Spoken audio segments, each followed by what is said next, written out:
Rapat koordinasi tingkat menteri ini membahas program dan kebijakan strategis dari penanganan dampak pandemi COVID-19 dari sisi ekonomi. Salah satunya percepatan realisasi belanja pemerintah dan program strategis jangka pendek melalui berbagai upaya ekstra. Selain itu, juga untuk mendorong pertumbuhan ekonomi di kuartal ketiga dan kuartal keempat terkait dengan percepatan realisasi anggaran belanja. Menko Perekonomian Erlangga Hartanto menyebut, saat ini realisasi belanja pemerintah pusat mencapai 48,63%. Sedangkan realisasi anggaran khusus penanganan COVID-19 dan pemulihan ekonomi nasional sebesar 24,01% atau 166,94 triliun dari 695,20 triliun.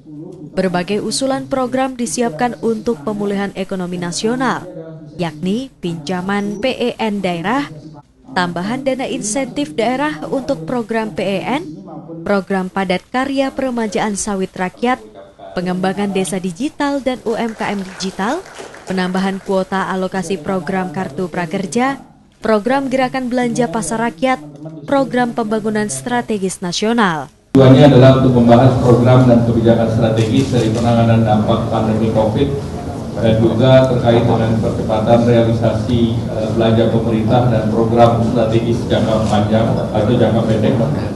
Kemudian juga mendorong pertumbuhan ekonomi baik di kuartal ketiga maupun kuartal keempat terkait dengan percepatan realisasi anggaran belanja dengan berbagai langkah ekstra effort. Dan tentu saat ini dengan realisasi belanja yang rata-rata sebesar 48,63% dan dari PEN juga ini akan terus ditindaklanjuti.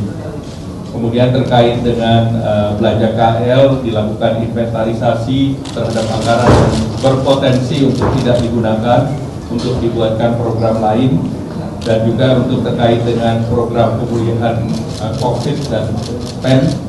Ini juga dibahas program-program baru yang bisa diakselerasi di kuartal ketiga maupun kuartal keempat.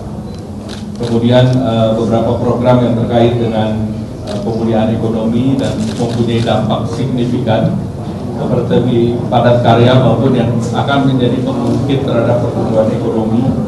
Nah, ini akan terus dibahas terkait juga program-program yang sedang dipersiapkan, yaitu untuk pinjaman PEN daerah berdasarkan PMK 105 tahun 2020, kemudian yang terkait dengan dana insentif daerah untuk program PEN, kemudian program padat karya, program peremajaan sawit rakyat, pengembangan desa digital dan UMKM digital, kemudian kuota alokasi Kartu Prakerja, kemudian gerakan-gerakan yang membelanjakan di pasar rakyat dan juga program-program pembangunan yang terkait dengan program strategis nasional. Pandemi COVID-19 berdampak besar bagi perekonomian Bali. Gubernur Bali menyebut pertumbuhan ekonomi Bali pada kuartal pertama mengalami kontraksi negatif 1,14% dan kuartal kedua kontraksi 10,98%. Sembari menunggu dibukanya pariwisata untuk wisatawan mancanegara, Pemprov Bali mulai menghidupkan industri kerajinan rakyat, usaha kecil dan menengah agar perekonomian di Bali bisa kembali bangkit serta menghidupkan sektor pertanian. Pertumbuhan ekonomi Bali pada kuartal pertama itu mengalami kontraksi negatif 1,14% dan pada kuartal kedua itu mengalami kontraksi 10,98%. Artinya memang pandemi COVID-19 ini telah betul-betul berdampak secara serius terhadap perekonomian Bali. Oleh karena itu, kami menyambut baik rapat dan kegiatan yang dilaksanakan oleh Menko Perekonomian dalam memulihkan perekonomian Indonesia yang termasuk di dalamnya adalah Provinsi Bali.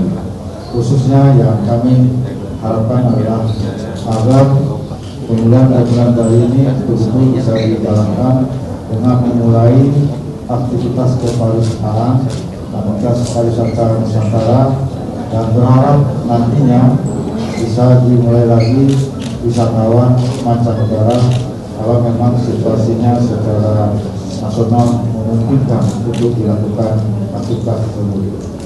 Pandemi COVID-19 melumpuhkan berbagai sektor, khususnya sektor ekonomi, dan menjadi perhatian serius oleh pemerintah pusat. Upaya pemulihan ekonomi nasional mulai dilakukan pemerintah pusat agar perekonomian nasional bisa kembali berjalan normal. Ananda Bagus, Kadek Santosa, Kompas Dewata.